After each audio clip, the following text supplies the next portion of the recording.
Hey everyone, welcome to On Tap. I'm Chris, and today we will be talking about the most famous brewery in all the Philippines, San Miguel. Now some of you might be wondering, how the hell is a company in the Philippines called San Miguel, which not only sounds Spanish, it is Spanish, for Saint Michael? Well, maybe some of you are wondering this, maybe almost all of you are wondering this, maybe almost none of you are wondering this because you already know. But for those of you who don't know, the Philippine archipelago was basically a Spanish colony for over 300 years, depending on where you are. The Spanish sort of conquered and then built out Manila starting in the 1570s. And actually the name, the Philippines, derives from King Philip II of Spain, who actually was still sort of a crown prince at the time that the Spanish showed up and started conquering the islands. Anyway, what this means aside from the brewery is that Spanish colonial influence has had a huge impact on the evolution of the Philippines as a country, to the point where some people could argue that a number of people in the Philippines could basically identify as like Southeast Asian Latino. Now, it's a very big and diverse country, and that's definitely not the case everywhere. It's probably also not the case in most places, but it's definitely the case in some areas, and of course I'm simplifying a bit. And if you knew all of this already, then you know what? Give yourself a pat on the back. San Miguel, the brewery, actually got started in sort of the late 1800s, towards the tail end of Spanish colonial rule. Basically, a Spanish businessman showed up in Manila, Mr. Enrique Maria Barreto de Casa Esteban, try saying that 10 times fast, realized the notable lack of beer in the city, and then decided to apply for a royal grant from the King of Spain, which he received, and then used that to open up the San Miguel Brewery in 1890, producing ice along with beer. If you then know your next part of Filipino history, you'll know that in 1898, the Philippines got conquered by the Americans. The Spanish got kicked out and the Americans showed up, and then for just about not quite half a century, the Americans ran the Philippines. Though this was actually not a bad thing for the brewery, as the Americans, who tend to be pretty hardcore capitalists, at least historically speaking, definitely made sure to not really get in the way of a very profitable and thriving enterprise. So pretty soon, San Miguel beer was available not just in the Philippines, but also in Southeast Asia in general, and then soon in American sort of Pacific territories. Think like Guam, Hawaii, places like that. The founders of San Miguel were also then able to eventually turn it into a fully sort of American-style corporation, with like a board of directors and shareholders and all that sort of thing. And that definitely would have helped the company in terms of scaling operations and sort of beating out the largely non-existent competition for beer in the Philippines. Anyway, so by the 1920s and sort of into the 1930s, San Miguel really started diversifying its holdings away from beer. First things like soft drinks, but then stuff like ice cream and dairy, food produce in general, and then totally non-food and drink related industries like glass, mining, factories, even news media at one point. And actually this was kind of a result of the owners of San Miguel having just a lot of personal wealth that they wanted to invest in, well, whatever industries they possibly could. And the company continued growing to the point where by the 50s, it actually established a partnership with the Spanish beer company Mao, which still exists to this day. And some people have actually made the argument that this form of economic union between sort of Spanish beer producers and Filipino beer producers, with the Filipinos in sort of the senior position at this point, actually exists as one of the last forms of active economic union between Spain and the Philippines. So not only is San Miguel not nobody's subsidiary, it is in fact a publicly traded company with 24,000 employees. Not only that, it actually is the largest company in the Philippines in terms of revenue generated, though admittedly it's also been investing in non-beer related industries for well over a century. Currently, these include things like power generation, infrastructure, and oil refineries. I mean, they've really graduated to the next level. And I have to say, this is the only company I've come across that's involved in oil refineries and national development. So actually, because of this, the beer producing portion of San Miguel, the San Miguel Brewery, was actually spun off so that the San Miguel Corporation could focus more heavily on non-beer related activities, which in terms of national development in the Philippines is always a good thing. But it does mean that the San Miguel Brewery is really sort of a subsidiary of the San Miguel Corporation, and the brewery is also co-owned by the Japanese beer company Kirin. Currently, the San Miguel Brewery is the largest brewery in the Philippines in terms of both sales numbers and volume of beer produced. Basically, my understanding is if you're in the Philippines and you want a beer, you're drinking San Miguel. Filipino viewers, is this true? Let me know in the comments. You can find San Miguel in over 50 countries worldwide, but it's really most popular outside of the Philippines in sort of other Southeast Asian nations, plus Hong Kong apparently, and sort of the Filipino diaspora community, especially in areas like the west coast of the United States. San Miguel also runs a music festival called Red Horse Musiklaban, which is named after their Red Horse beer, and it basically involves the company sort of putting on a show where unsigned but up-and-coming artists can perform in front of a crowd and hopefully find representation. Now, depending on where you live in the world, there may be one or more San Miguel beers that you can try. First up is the San Miguel Pale Pilsen. This is the flagship beer of the company and is, if you couldn't guess, the most popular beer in all of the Philippines, as well as Hong Kong, apparently. Anyway, so this is a classic lager that you're going to want to drink ice cold if you're in the tropical heat of the islands, because while I've never been, I heard it gets, it can get a little hot there. Next up is Cerveza Negra, meaning black beer in Spanish. This is a dark beer that's going to be a little sweet, or maybe more than a little sweet. Let's see, it's got sweet malts, dark sugar, caramel, treacle, molasses, butterscotch. Yeah, definitely more than a little sweet, like no hops at all. Red Horse. So this is a lager, but it's got an ABV of 8%. So while it'll have the regular notes of a lager, it's gonna pack a lot more of a punch. Starting off, we have the classic San Miguel Pale Pilsen since 1890. So let's give this a pour. Yep, nice pour. Looks like a standard lager. Smells pretty much like a standard lager. And let's see if it tastes like a standard lager.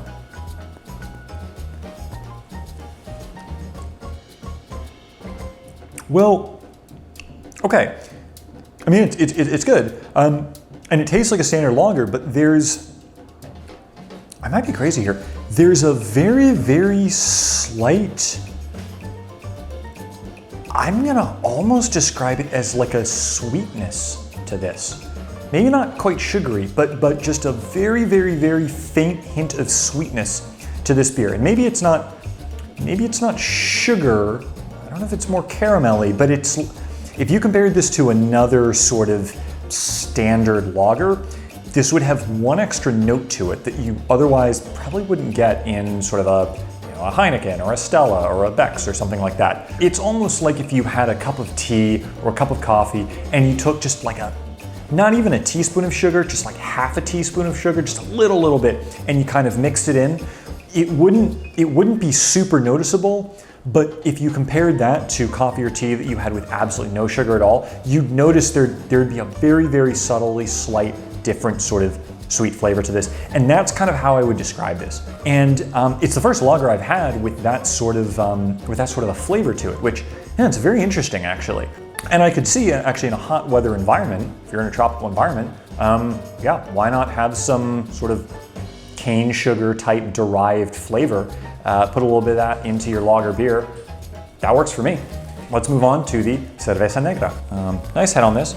Yeah, pretty dark. Not totally opaque. I'd say it's more of a really, really, really deep reddish brown actually. Yep, I can smell some sugar on that. Let's give it a taste.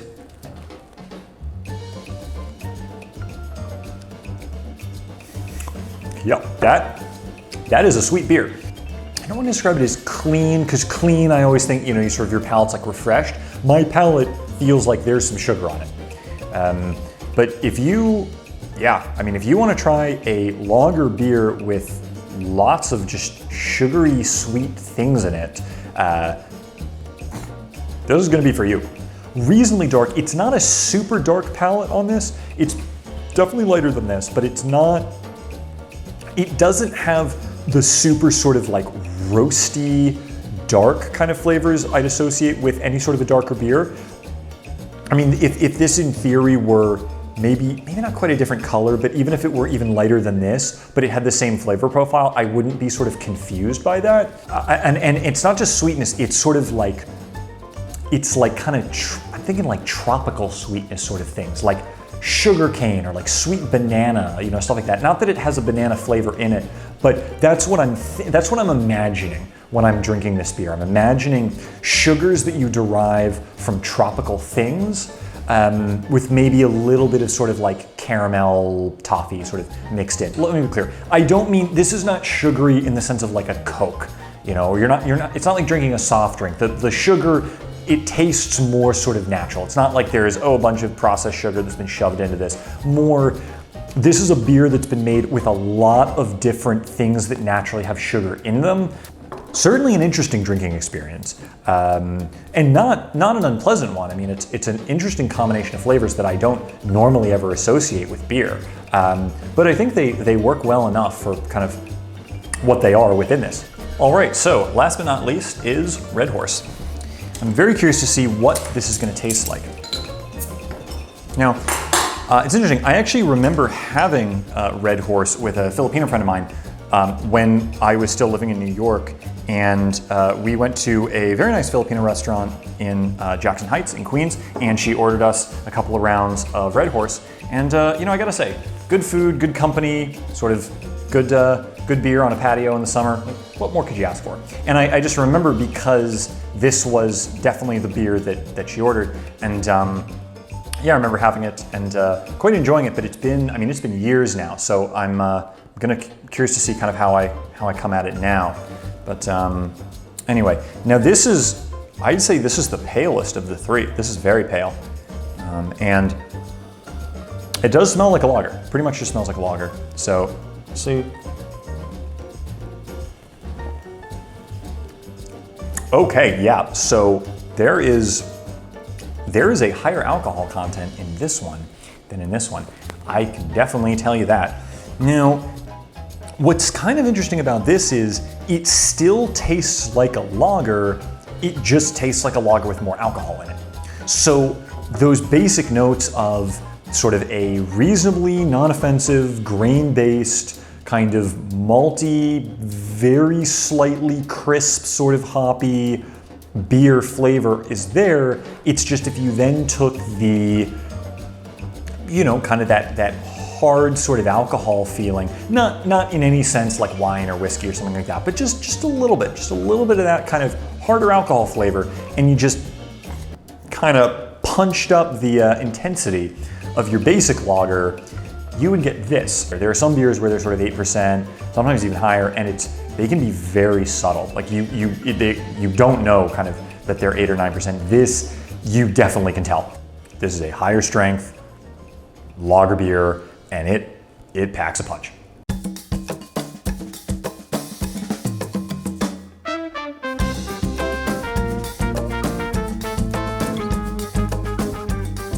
All right, so for the entr'acte, I'm actually going to retry this one because there's something that's not quite sitting right with me, and that is the body of this beer.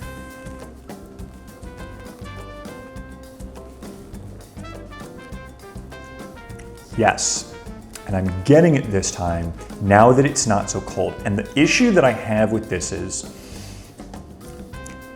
it feels a little thin. And I think this could do with a bit heavier of a body. Not too heavy, I get you want to be drinking this in the tropics. It's going to be really hot outside. But something that's just it's just got a little bit more sort of weight to it. Right now, this doesn't feel like it's got the right sort of foundation. The foundation feels very sort of thin. So that's also sort of, I think, changing my assessment and how I'm thinking about this. All right, so in conclusion, I've sort of put these beers next to each other because they're all different enough that I don't want to say one is, you know, appreciably heads and shoulders just the absolute best of the three, but there's sort of a general trend here. And I've got Red Horse sort of, you know, tied for kind of tied / last place.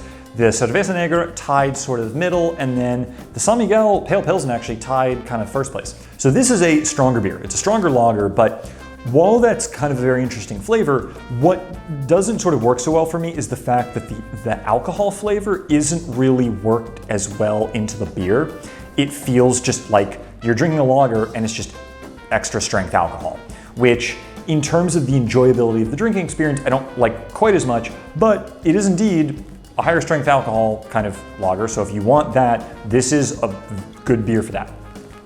Then with the Cerveza Negra, this one is very interesting, and I do really like the just sort of medley of lots of different kind of, you know, I describe it as like tropical Southeast Asian sort of, you know, I'm sort of burnt sugar, sort of banana leaves, kind of, I get that there's not like banana leaves in this, but it evokes that sort of a feeling of, you know, like sugar cane and stuff like that. Not like processed sugar, but like natural, tasty sugar.